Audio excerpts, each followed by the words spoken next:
잠깐 기도하시겠습니다. 감사하신 하나님, 오늘도 복된 날 허락해 주시고 하나님 앞에 예배 드릴 수 있도록 시간 허락해 주시고 저희들의 예배를 받아주심을 감사드립니다. 아버지 하나님께서 기도하는 시골교회를 사랑하여 주셔서 이곳에서 하나님께 드리는 찬양과 기도와 예배를 언제나 기쁘게 받아주시고 주의 은혜와 주의 능력을 더하여 주시며 언제나 살피시고 도우시는 크신 사랑을 진심으로 감사드립니다. 비록 아버지 많은 숫자의 아버지 하는 심령들은 아닐지라도 저희 마음이 하나 되게 해주셔서 늘 같은 마음과 중심으로 한 곳을 바라보며 길을 걷게 하여 주셨사오니 마지막 끝날 승리하는 그 날까지 모두가 다 합하여 선을 이루며 한 마음이 될 수 있도록 축복해 주시기를 간절히 원합니다. 오늘도 아버지 하나님 최지원 권사님 하나님을 향하여서 마음에 간절한 간구를 드렸습니다. 아버지 하나님께서 그 모든 하는 일들을 통해서 영광 받아 주시옵시고 더 크고 놀라운 일들을 이루어 나갈 수 있도록 축복하여 주시기를 간절히 원습니다. 시험 찬양대에 아버지 이 세상에 근심된 일이 많고 라는 주제를 가지고 하나님 앞에 찬양을 드렸습니다. 하나님, 이 세상에는 비록 근심된 일이 많지만 아버지 하나님을 믿고 의지하고 하나님을 바라봄으로 저희는 오늘도 힘있게 하나님의 나라를 향하여서 달려가는 가운데 있습니다. 저희의 걸음을 인도하시고 하나님의 뜻을 깨닫게 하시고 날마다 옳은 길을 걷도록 이끌어 주시기를 간절히 원습니다. 이 시간도 하나님의 성전을 찾지 못한 심령들에게도 은혜 부어 주시옵시고 하나님의 예배가 얼마나 귀하고 소중한 시간임을 깨달아 알게 하여 주셔서 다음 시간에는 하나님 앞에 나올 수 있도록 그들의 마음도 인도하여 주시기를 간절히 원사오고 이 예배를 통해서 시종일관 하나님 홀로 영광 받아 주시기를 사랑이 많으신 우리 주 예수 그리스도 이름으로 믿고 기도드려 싸움나이다. 감사합니다. 오늘은 하나님의 언약궤에 대한 주제를 가지고 함께 은혜를 나누려고 합니다. 먼저 사랑합니다. 사랑합니다. 사랑합니다. 사랑합니다. 축복합니다. 네, 인사를 하고 나면 마음이 좀 훈훈해진 것 같아요. 인사를 받고 나면 그런 게 있더라고요. 우리가 이겨야 할 세 가지에 대해서 말씀을 드린 적이 있는데 혹시 기억하시나요? 우리가 시험을 이겨야 될 시험이 세 가지가 있다고 제가 한번 말씀을 드렸던 것 같아요. 저도 또 시간이 지나면 잊어버리긴 하더라고요. 그러니까 또 설교를 하죠. 한번 들으면 안 까먹으면 설교할 게 없죠. 뭐. 아브라함의 시험, 그리고 욥의 시험, 예수님의 시험, 이 우리가 이겨야 될 대표적인 시험의 세 가지를 말씀을 하셨습니다. 아브라함은 알지도 못하는 곳으로 한 번도 가보지도 않은 곳으로 어디로 가야 될지도 모르는 그곳으로 너는 떠나라 이러셨어요. 지금 우리도 가보지 않은 하나님의 나라를 향해서 가고 있습니다. 하나님 나라 가보신 분 계십니까? 최정희 권사님 어떻게 가보셨어요? 아니 가보고 싶다고. 아 가보고 싶다고? 한 단계 하나 앞서가시네. 하여튼 좋습니다. 여기는 다 가고 싶은 마음이 있는 사람들이 오는 자리가 여기니까 똑같은 마음이실 겁니다.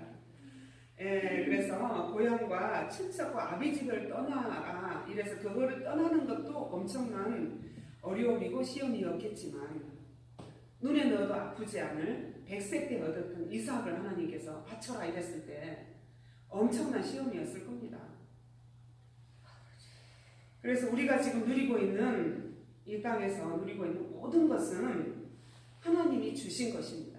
아멘. 인정하십니까? 아멘. 네. 근데 내가 아무것도 없었고 적신으로 왔어요. 태에서 나올 때 아무것도 없이 빈손으로 왔는데 그런데 마치 내가 처음부터 갖고 있었던 것처럼 태어날 때부터 내가 가지고 왔었던 것처럼 내 것으로 생각하고 우리가 살고 있잖아요. 그러고 살고 있죠. 내 거다. 내가 가진 내 집, 내 거. 아니요. 아니에요? 하나님 그거 빌려 쓴다고 생각합니까? 아멘. 기도하는 시골교회는 그래도 그런 분들이 많으시네요. 그래서 아브라함은 처음부터 자기 자식이 아니라 하나님이 주신 자식을 달라고 하실 때 본래 내 것이 아니다. 이렇게 생각을 했기 때문에 내 게 아니야. 하나님이 주셨어. 하나님 거야. 이렇게 생각을 했기 때문에 생각할 필요도 없었고 부인하고 상의할 필요도 없었어요. 그냥 말씀하시기가 무섭게 바로 그냥 길을 떠났습니다. 그래서 이것이 정리가 안 돼 있으면은 아마 자식을 달라고 하는 이 일은 불같은 시험이 될 겁니다.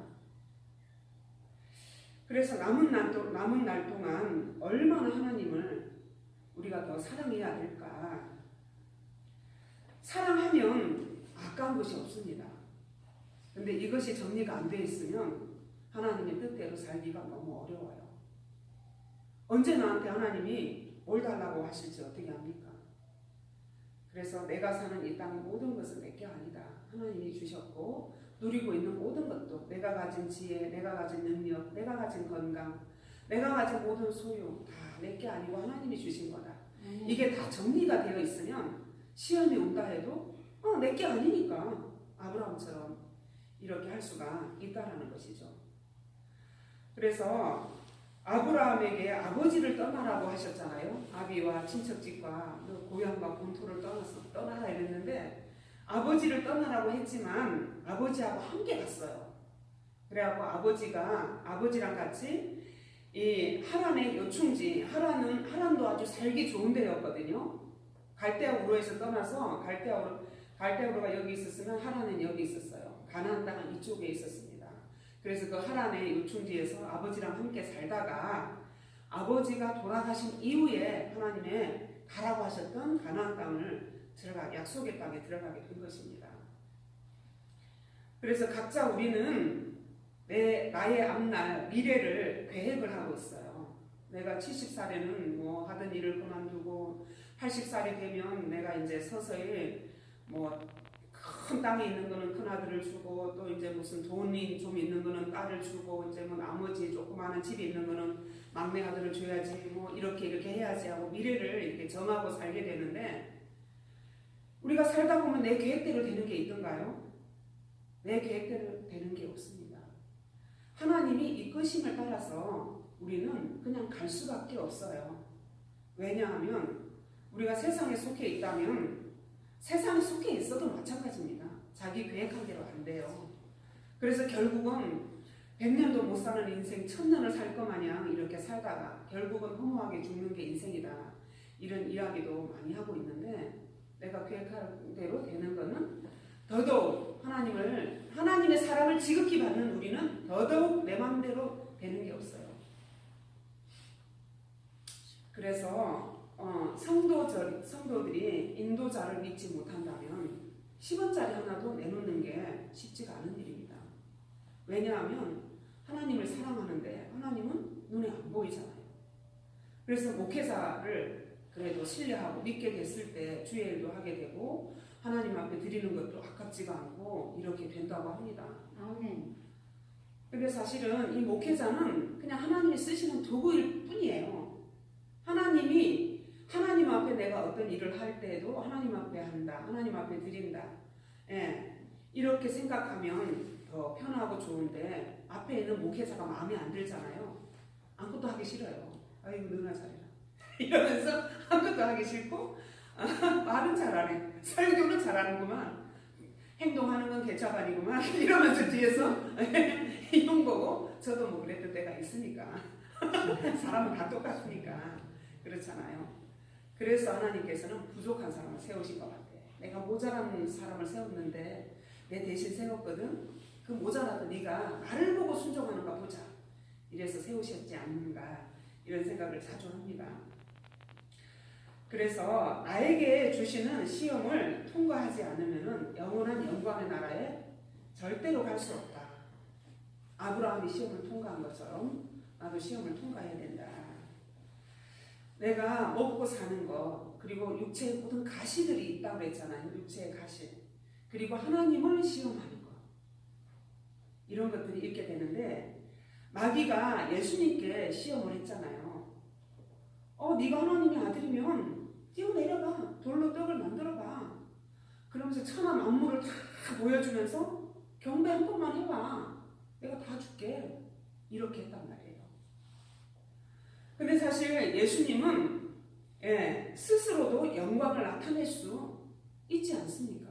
스스로도 영광을 나타낼 수가 있고, 예수님은 언제든지 다 할 수 있는 일이었지만 몰라서 안 한 게 아니었습니다. 떡 만드는 거 그거 너무 쉬운 일이에요. 예수님은 돌로 떡 배고프면 떡 만드는 거 십자가에서 나 하나님의 아들이 하고 달려있다가도 옷 싹 빼버리고 내려오시는 거 그건 아무것도 아니에요.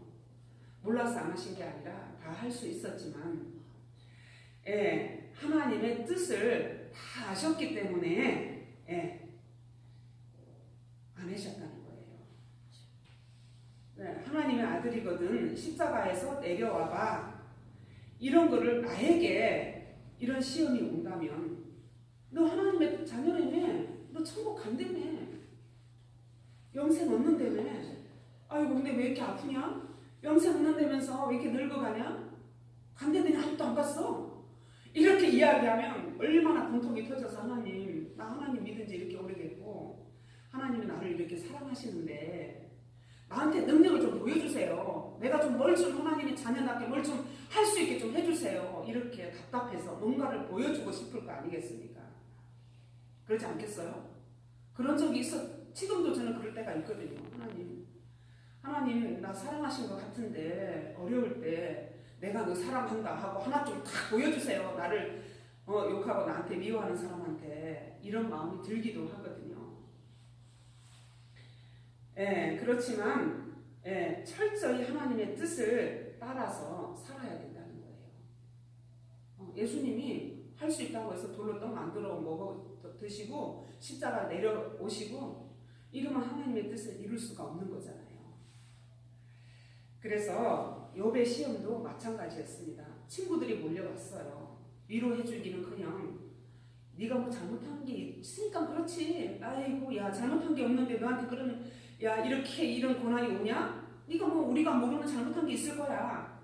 이렇게 욥한테도 친구들이 몰려와서 그렇게 얘기를 했다는 거예요. 만약에 나한테 누가 그런다고 암이 걸렸대. 큰 사고가 났대. 하나님 믿는 사람이 하나님을 제대로 안 믿고 순종을 안 했으니까 그렇지. 순종을 했으라 왜 그런 일이 생기겠어? 이렇게 이야기를 한다고 생각해 보세요. 얼마나 속이 상하겠냐. 그죠?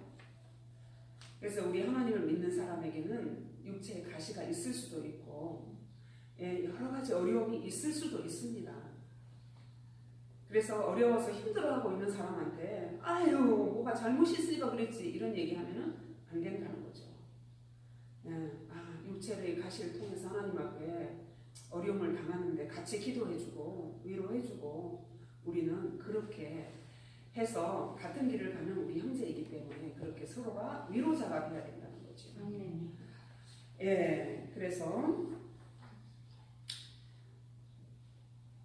믿음이 없이 하는 것, 어려움을 당할 때 이런 거는 누가 이야기를 하지 않아도 본인이 가장 먼저 잘 아는 거예요. 그리고 하나님이 나한테 고칠 것이 뭐가 있나 이런 거를 누구보다 먼저 생각할 것입니다. 그리고 하나님이 원하시는 방법이 뭐지? 이렇게 생각하시게 될 거예요. 누구든지. 저도 그렇거든요. 나한테 어려움이 있으면 왜 이런 어려움이 있지? 나중에 성도들이 몰려올 때는 희한한 사람이 올 모양이다. 아주 이상하게 생겨서 말도 안 되는 말로 속을 상하게 할 사람이 올라나 보다. 그래서 하나님이 미리 훈련을 시키시는 건가 보다. 이렇게 생각을 하기도 하고 왜 이런 어려움이 왔지? 이렇게 하나님 안에서 생각을 하게 되니까 스스로 이게 틀린 답인지 맞는 답인지 모르겠지만 은혜 안에서 내린 답은 거의 맞는 것 같아요. 그래서 그 일이 어려움으로 느껴지는 게 아니라 내가 겪고 지나가야 될 일이구나. 감사하구나. 이렇게 생각하게 되더라고요. 그래서 그렇게 믿음으로 이렇게 우리가 모든 일들을 바라보고 우리 최정희 권사님도 지난주에 목요일날 신방을 갔더니 고구마를 캐는데 한 줄기에서 한 16개, 최고 많이 나온 거 16개가 나왔대요. 그러면서 이 고구마를 보면서 마음이 아팠다고 그러시더라고요. 그래서 고구마가 많이 열리는데 왜 아프셨을까? 왜 그러셨어요? 그랬더니 고구마가 많이 보는 걸 보고 뭐라 그러셨죠? 본인이 한번 직접 말씀해 보세요. 그런 것도 열매를 많이 맺는데 우리는 열매를 많이 맺지 못한 것이 너무나 안타까운 마음이다. 네. 그래서 모든 것을 조인자 원사님도 이렇게 사물을 바라보면서 영적으로 바라보니까 그냥 그 사물만 보는 게 아니라 우리 모두가 여기 있는 분들이 그렇게 다 하셨잖아요. 유은진 집사님도 지난주에 말씀하셨듯이 이렇게 사물을 보면서도 영적인 것을 영적인 눈으로 바라볼 때는 은혜를 체험하게 되는 것 같아요. 그래서 우리가 믿음 없이 하는 거는 그런 것들이 다 믿음인 것인데 믿음 없이 하는 거는 죄다. 그래서 무엇을 하든지 하나님께 묻고 행하면 하나님이 기뻐하시고 형통한 길들로 우리를 인도하신다. 그러니까 뭐 작은 일을 하더라도 하나님 내가 이러이러한 것을 하려고 하는데 하나님 어떻게 하는 게 좋겠습니까? 알려주세요. 이렇게 하나님 앞에 늘 기도하는 가운데 여쭤보고 이렇게 하는 것은 하나님이 기뻐하시는 일이랍니다. 아멘. 그래서 오늘 사무엘 상을 통해 함께 은혜를 나누고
성읍이 사망의 환란에 당함이라. 하나님의 손이 엄중하시므로. 아이고 큰일 난 거야. 이 전쟁에는 이긴 것 같았는데 이 언약궤가 사람을 다 죽여버리고 그냥 막 전염병으로 독한 종기를 막 보내버리고 이러니까 놀래가지고 온 성읍이 사망의 환란을 당했다. 큰일 났다. 그래서 죽지 아니한 사람들은 독한 종기로 치심을 당해 성읍의 부르짖음이 하늘에서 한지라. 이제 큰일 났다고 이제 온 블레셋 사람들의 부르짖음이 하늘에까지 사무치도록 이렇게 부르짖음이 심했더라. 자, 오늘 본문 말씀입니다. 여호와의 그가 블레셋 사람들의 지방에 있은지 7달이 있었어요. 7달이 있었는데 블레셋 사람들이 제사장들과 목수자들을 불러서 이르되 우리가 여호와의 일을 어떻게 할까? 그것을 어떻게 그에 있던 것으로 보낼 것인지 우리에게 가르치라. 큰일 났어. 이제 이 일을 해결을 해야 되겠는데 어떻게 했으면 좋겠는가? 이렇게 복술자들을 불렀다 그랬어요. 불러서 물어봤습니다. 자, 그들이 이르되 진흙이를 보내려거든 거저 보내지 말고 그의 석선들을 그대로 하시라. 그리하면 병도 낫고 그의 손을 너희에게서 보내지 아니하는 이유도 알리라 하니. 다시 돌려 보내야겠는데 그냥 보내면 안 돼. 그래서 속건제를 드려야 돼. 잘못했다고 하나님 앞에 제사를 드리고 이방인이지만 드리고 그렇게 보내야 돼. 다음 그들이 이르되 무엇으로 그에게 드릴 속건제를 삼을까 하니 이르되 블레셋 사람의 방백의 수요대로 금독종 5과 금쥐 5마리라 하니 너희와 너희 통치자에게 내린 재앙이 같으니라. 블레셋에 5방백이 있었는데 그 금독종 5 그리고 금쥐 5마리를 보내야 될 것이다. 그러므로 너희는 너희의 독한 종기의 형상과 땅을 해롭게 하는 쥐의 형상을 만들어 이스라엘 10개의 영광을 돌리라. 그가 혹 그의 손을 너희와 너희의 신들과 너희 땅에서 가볍게 하실까 하노라. 이 블레셋 사람들은 이스라엘의 적이었어요. 그런데 뭐라 그랬어요? 이스라엘 신께 영광을 돌리라. 그렇게 하면 혹시 하나님 우리를 좀 죄를 가볍게 생각해 줄 수 있지 않을까? 이러면서 신을 속건제도 드리고 영광도 돌리고 이제 이렇게 하는 거예요. 자, 읽어보시겠습니다. 여호와의 대와 빈들과 그들의 독종의 형상을 소리에 시드니 암소가 베스메스 길로 바로 행하여 대로로 가며 갈대에 울고 좌우로 치우치지 아니하였고 블레셋 방백들은 베스메스 경계선까지 따라가니라. 이 암소라 그랬잖아요. 지금 제가 중간에 필요한 부분들만 딱딱 잘라서 넣었기 때문에 연결이 안 되는데 어쨌든 여기 암소는 소가 새끼를 낳잖아요. 젖나는 소라고 나와요. 그러면 그 소가 새끼를 낳고 나면 젖이 나오면 새끼를 절대로 안 떨어진대요. 그래서 막 난리가 난대. 이리 뛰고 저리 뛰고요. 근데 울기만 하고 좌우로 치우치지도 않고 그냥 블레셋으로 똑바로 간 거예요. 경계선까지. 자, 그래서 베세메스 사람들이 골짜기에서 이를 베다가 눈을 들어 그를 보고 그 본 것을 기뻐하더니 수레가 베세메스 사람 여호수아의 밭 큰 돌 있는 곳에 이르러서지라. 우리가 수레에 나무를 패고 그 암소를 번제물로 여호와께 드리고 레위는 여호와의 궤와 그 궤와 함께 있는 금봉을 담긴 상자를 내려다가 큰 돌 위에 두매 그날 베세메스 사람들이 여호와께 번제와 다른 제사를 드리니라. 블레셋 5방백이 이것을 보고 그날에 에도론으로 돌아갔더라.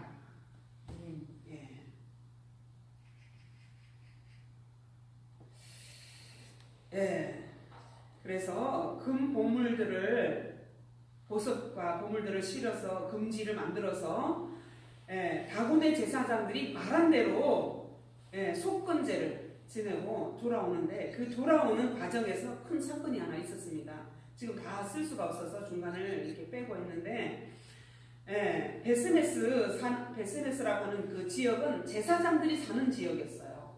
그래서 그 중에서 레위인이 이렇게 너무 기쁘고 좋은 거예요. 야, 빼앗겼다고 슬퍼했는데 막 돌아왔네 이라고 너무 즐겁고 기뻐가지고 행복한 마음에 이렇게 뭐가 있지 하고 열어본 거예요. 그 자리에서 즉시 바로 70명을 하나님께서 즉사를 시켜버리셨어요. 쳐 죽이셨습니다. 그래서 하나님의 성호가 뭐죠? 하나님의 이름이거든요. 여호와 하나님의 이름, 그리고 우리가 들고 다니는 하나님의 성경책, 이런 것을 물론 이제 사람이 글로 썼지만은 우리는 굉장히 소중하게 여기고 두려움으로 이렇게 대해야 되는 그런 필요가 있습니다. 지금은 하나님께서 우리가 함부로 하고 막 이거를 찍기도 하고 던지기도 하겠지만 이것들을 소중히 여겨야 되지 않을까라는 이런 생각들을 해봅니다. 자, 그래서 학계서입니다. 학계서 읽어보시겠습니다. 또한 모든 나라를 진동시킬 것이며 모든 나라의 복가 이르니 내가 인선의 영광이 충만하게 하리라. 만군의 여호와의 말이니라. 은도 내 것이요 금도 내 것이라. 만군의 여호와의 말이니라. 네. 얼마 전에 주신 말씀이십니다. 은도 내 것이고 금도 내 것이니라. 그래서 이렇게 다시 은도 내 것이고 금도 내 것이니라. 모든 나라를 진동시킬 것이며 모든 나라의 보배가 이르리니 내가 이 성전의 영광이 충만하게 하리라. 지금 여기 하나 안 찾은 게 뭐냐면 이 성전에 나중 영광이 이전 영광보다 뭐하리라? 크리라. 하나님께서 마지막에 하나님의 약속이 함께하는 제단은 엄청난 영광으로 함께 하신다는 거. 어떻게? 은도 네 것이고 금도 네 것이다. 누가 얘기했나 봤더니 하나님이 말씀하셨어요. 아멘. 하나님이 말씀을 하셨는데 은도 네 것이고 금도 네 것이야. 이렇게 말씀을 주셨다는 거예요. 은과 금은 뭐죠? 말씀. 변하지 않는 거. 하나님 재물이에요. 변하지 않는 말씀도 되겠는데 세상에 금, 은이면 좋은 거잖아요. 재물, 세상의 재물도 다 주신다. 네 거다. 이렇게 말씀을 하셨습니다. 자, 그러면 이사야서 한번 읽어보시겠습니다. 보라, 여호와께서 땅을 공허하게 하시며 함께하게 하시며 지면을 뒤집어 엎으시고 그 주민을 흩으시리니 백성과 제사장이 같을 것이며 종과 상전이 같을 것이며 여종과 여주인이 같을 것이며 사는 자와 파는 자가 같을 것이며 빌려주는 자와 빌리는 자가 같을 것이며 이자를 받는 자와 이자를 내는 자가 같을 것이라. 땅이 완전히 공허하게 되고 완전히 황무하게 되리라. 여호와께서 이 말씀을 하셨느니라. 이렇게 의미가 없다는 거예요. 아까 서두에 말씀을 드렸듯이 이거 지금 내가 누리고 있는 모든 것들 내 것이라고 착각을 하고 이렇게 살고 있지만 이건 다 하나님이 주신 것이고 내 것이 아니라는 거예요. 왜? 하나님께서 이미 땅을 진동시키시고 은도 네 것이고 금도 너한테 다 줄 것인데 땅이 뒤집어 엎어버리시면서 온전히 공허하게 된다. 사는 자와 파는 자, 가진 자와 없는 자 다 똑같아진다. 앞으로는 이자를 받는 자와 내는 자가 똑같고 여주인과 종이 똑같고 그러니까 너희들 이 세상의 물질에 대해서 빠득빠득 하나라도 더 모으려고 너무 그렇게 애쓰지 마라. 다 같아진다. 그리고 때가 되면 또 다 주신다. 금도 은도 너에게 이렇게 말씀을 하셨습니다. 그래서 지금 뭐 여러 가지 코로나로 인해서 복잡해지고 어려워진 상황에 사실은 우리가 내일 어떻게 될지 모릅니다. 어제 우리 김진철 집사님이 처음에는 이 코로나가 왔을 때 어떻게 해야 될지 몰라서 당황하게 되고 뭐가 어떻게 될지 분주하고 막 이랬는데 이제 이것도 좀 어느 정도 시간이 지나다 보니까 적응이 되니까 아 이렇게 해서 이렇게 하면 되겠구나 하고 사람은 이게 적응을 빨리 해요. 환경에 이제 이렇게 해서 살고 있기는 하지만 어떻게 하나님께서 이 세상의 모든 일들을 변화시켜서 하나님의 뜻대로 움직여 나가실지 모릅니다. 지금도 그 뜻대로 이루어 나가고 계시는 중이시고요. 그래서 하나님 많은 환난과 복잡한 일이 있을지라도 우리는 우리가 해야 할 것만 지키면서 염려할 필요가 없습니다. 하나님의 언약궤가 빼앗긴 것 같았는데 블레셋을 언약궤 혼자서 다 이겼어요. 다 이기고 결국은 두려움 중에 하나님의 언약궤가 이스라엘로 돌아오게 되었는데 먼저 하나님 앞에 감사와 번제의 예배를 드려야 했습니다. 그랬는데 뭐가 있나? 어떻게 뭐가 들어있지? 하면서 궁금하고 또 좋고 막 행복한 마음에 열어봤잖아요. 하나님 앞에 먼저 감사의 번제를 드렸어야 되는데 노아도 다 물이 빠진 다음 배에서 나오자마자 제일 먼저 했던 게 뭐였죠? 하나님 앞에 번제 드렸던 거예요. 번제를 드렸어야 되는데 그걸 하지 않고 들여다봤기 때문에 하나님이 그 자리에서 즉사를 시켰습니다. 하나님의 말씀과 믿음을 소중하게 우리가 여겨야 되겠다. 하나님 일에 하나님 앞에 받은 바에 말씀을 소중히 여겨서 잘 지켜내면 나머지는 하나님께서 아셔서 다 해주신다는 것입니다. 우리가 구원하는 역사는 아닙니다. 하나님께서 다 해주시는데 우리가 해야 할 게 있어요. 자, 읽고 마치도록 하겠습니다. 그러므로 우리는 두려워할지니 그의 안식에 들어갈 약속이 남아있을지라도 너희 중에 꼭 이루지 못할 자가 있을까 함이라. 그들과 같이 우리도 복음 전함을 받은 자이나 들은 바 그 말씀이 그들에게 유익하지 못한 것은 듣는 자가 믿음과 결부시키지 아니하니라. 그래서 유익이 되는 것이 뭐가 있겠나? 뭐가 있겠습니까? 믿음과 결부시켜야 된다라는 것입니다. 근데 이제 컵에 물을 담아놓고 거기에다가 설탕을 이렇게 넣었어요. 그래서 이제 조금 기다려서 설탕물을 만들어 먹으려고 했는데 나는 설탕 이러면서 하나도 넣질 않는 거예요. 그러면은 그 설탕은 못 먹습니다. 필요가 없어요. 버리게 됩니다. 그래서 이제 그 설탕이 녹아있는 물은 보이지가 않아요. 녹아버렸으니까. 근데 어떻게 알 수 있냐면 내가 한 모금 이렇게 물을 마셔보면 그 물 맛 속에서 단맛이 느껴지잖아요. 설탕이 이 속에 녹아있구나. 이렇게 아는 것처럼 우리가 하나님의 말씀을 받았잖아요. 말씀을 받아서 그 말씀대로 은혜로 사는 사람은 저 사람이 복음의 사람이구나. 저 사람이 은혜자인 걸 보니까 하나님의 사람이구나. 이것을 우리가 나타내는 은혜자로 하나님의 뜻대로 살아가는 그 과정을 통해서 하나님의 자녀이구나 이렇게 알아보게 됩니다. 그래서 우리가 하나님이 주신 은혜의 복음이 우리를 주관하면 우리는 어디에 놔둬도 복음의 사람이 되는 것이고 그 복음이 이루어지는 날 하나님의 큰 은혜를 입게 될 것입니다. 이런 하나님의 크신 은혜와 축복받는 우리 모두가 되시기를 예수님의 이름으로 축원합니다. 말씀은 마치겠습니다.